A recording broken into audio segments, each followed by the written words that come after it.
Hello, everyone, and welcome. I'm James Milan, and this is the DEI update, and that's diversity, equity, and inclusion. And I am talking to our Director of Diversity, Equity, and Inclusion here in town, Jill Harvey. Jill, hello. Hey. It has been a little while. We've mentioned before, we really appreciate what it costs you in terms of time to spend a little time with us with all the stuff you've got going on. So always starting from a place of appreciation that you're just doing it. So thank you for that. And I'm assuming that even though summer is a slower time for lots of people, that may not be the case for you. We are happy, as always, to just kind of get a sense of what is going on in your world, which is what we see these DEI updates doing for our audience. And obviously that has to do with, hey, what's happened since we last talked to you, as well as maybe a little sense of what's coming up. So why don't we start with just, a couple of the things that we've talked to you about in the past and that were at that point in the future and have now taken place, and just let us know how those have gone. Yeah, so it's been, I feel like month of June flew by. So earlier in June, we had the artist talk with Chanel Thurville, which was a part of the Elevating Arlington's Voices of Color archive project with the Robbins Library and ACAC. And so that was phenomenal. The talk went really great. And then I had the opportunity to do the BIPOC workshop with Chanel as well. And so she is actually going to be the artist in residence for Arlington in a couple of months. So she's a Haitian American artist and educator who uses abstraction and different combinations of portraiture to really create images around cultural and social issues and just different types of questions. So getting to do the workshop with her was really wonderful. And I'm excited to actually do some outreach with her next month. Well, to July. Yeah, so August to connect with some of the community members as she's going to start to formulate the type of portrait she's going to do of some of our community members for a project. So it was wonderful doing that with her. And then 2 weeks ago, I think at this point, we had our first Juneteenth person event. So for me, it was a time. It was actually my first opportunity to do like a real live in-person event since I started my job. So that's right. Wow. Yeah. I know. We noticed how right from watching it, I saw just how struck a lot of people were with, just being able to get to see everybody's full faces out there in the crowd, et cetera. So, but for you, it was really the first time you've gotten to see people in person, like you said, since you took the job. That's just a crazy idea, but one obviously we're all kind of familiar with, given how the last year and a half has gone. Yeah, it was good. The weather was great. It was hot. But I was really happy with the turnout, and it was a little last minute, but everything came together really nicely. We had our state senator Cindy Friedman there, Representative Dave Rogers, and then one of our members from the MLK committee, Mikkel Satcher, read a poem by Langston Hughes, As I Grew Older, which was just phenomenal and really spoke to the importance of the holiday and what we need to recognize, that it's not just a time of celebration, but it's also a time of reflection.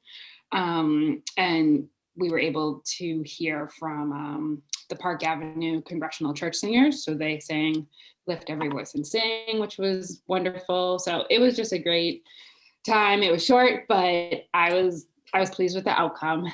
So yeah, that kind of wrapped up last month. And looking ahead, we've got the community conversations continuing. So on July 13th, we have one that's centered around fair housing. So that will be at 7 o'clock. I'm actually finalizing the location because I do believe that will also be in person. So I'm getting used to this planning things for real life. So I'm finalizing that location. So that should come out, honestly, I'd say by tomorrow. But that will be a panel discussion that's really going to talk about, who can live in Arlington, who decides, and why. So we've got a few folks joining us for that, and that's in partnership with the planning department. The conversation that was supposed to take place in June, we had a little snafu with the scheduling. So I'm actually in the process of rescheduling that, which should be either in July or early August. But that again will be around symbolism and the importance of framing and how we can have different perspectives, but understanding those different perspectives allows us to kind of come to some common ground to make the changes that we need to make. So that's kind of what's on the horizon for me, and then doing some overall planning for the next couple of months. But yeah, my goal is to just get these community conversations wrapped up and then be a support for the commissions per usual, which there are some vacancies on those. So yes, I have a couple of questions about some of the things you've talked about, but let's talk about the commissions right now, because before before we began recording here, you had let me know kind of that you have a role, and just in terms of where the commissions are at in terms of vacancies and stuff like that, and feels like, yeah, we should talk about that a little bit. So let us know. There may be some out in the audience who aren't even aware of what commissions you're referring to.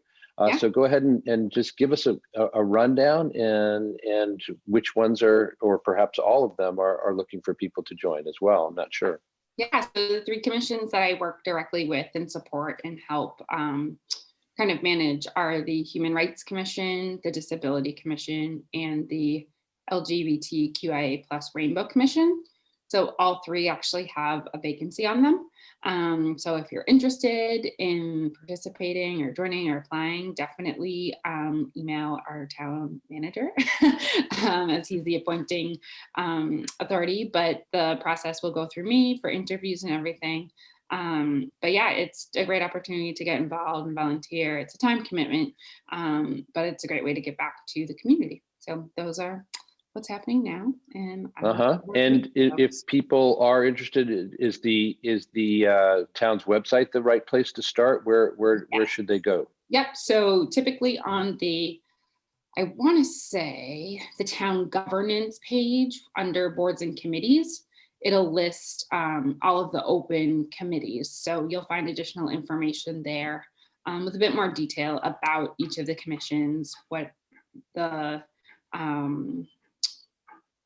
some of what they do, some of the time frames, when the meetings are, all of that stuff, and then the email contact if you're interested. And I do hope that people will respond, because as you said, it's a time commitment, but it's the kind of thing that Arlingtonians continually step up to all the time. As you may know, as people in the audience may know, at ACMi, we have a public affairs series called $1 Million Gift, which is all about just recognizing how much we all depend on volunteer time and energy here in town, really across the board, from town governance to all of the commissions you're talking about, and the various boards and committees, and and on from there. The number of people already active and donating their time and energy is considerable, but we really could use a few more people to step up right now. So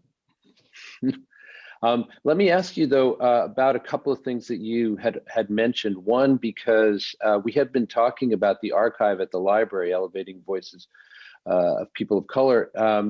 We had have talked about that over a course of months, and we were kind of awaiting its launch in a sense, and so can I assume that is in fact it is set and available? It's not yet. We're still waiting on a few more submissions from community members to really be able to, once it's launched, you'll be able to see it and understand its purpose. So we're just waiting for a few more submissions. So again, if anyone's interested in submitting, a written piece or a poem or a drawing, anything that really is about you and your experience in being a person of color in Arlington, we would take it. I'm in the process of finishing my story. I know I owe it to Anna Linton, but once we have just a few more, we'll be able to launch it, and hopefully that'll continue to encourage folks to submit pieces. And the goal is to, have this. It's going to be living with the Robbins Library, but the programming will continue as well every couple of months, bringing different artists and hopefully having them workshops inspire folks to create a piece. Okay, and I just wanted to ask, like you had outlined 2 upcoming community conversations. Is that likely to end up that series for this year when you wrap those 2 up? Yes, definitely. We're wrapping it up, and then I said to you, I am looking to use the next couple of months to really just start to plan for the next year, so that I can standardize some of the programming we have done and make it a bit more robust, because I'll have actual time to properly plan. So that's my goal, is to finish these up, have a little bit of downtime to actually do a lot of that planning, so that we can look forward to these events next year, and hopefully things will be more in person. So making that shift from, again, I'm kind of relearning everything because I learned everything virtually. So now I've got to switch gears. It's just in things and planning. Right. And obviously that relearning real life, in-person life is something we are all sharing in, but it is, it's a constant theme in our conversations with you, and understandably so, that, the amount of stuff, the amount of complication for you just to do the things that you want to do in your job is considerable. So as we always do, we will wish you, continued strength and fortitude, and the opportunity to get some rest at some point. And we look forward, of course, to catching up with you, if not in August, because August tends to be a slow month here in town. We'll see if we have stuff to talk to you about. In that case, we'll schedule something for August. But certainly, we will be back in business in September at least, and look forward to talking to you then. And really hope that you find some of that rest that you're looking for between now and then. So thanks again for joining us. I have been speaking with our Diversity, Equity, and Inclusion Director here in town, Jillian Harvey, and I am James Milan. We appreciate Jill's time, of course, and we appreciate yours as well. Thanks for joining us, and we'll see you next time.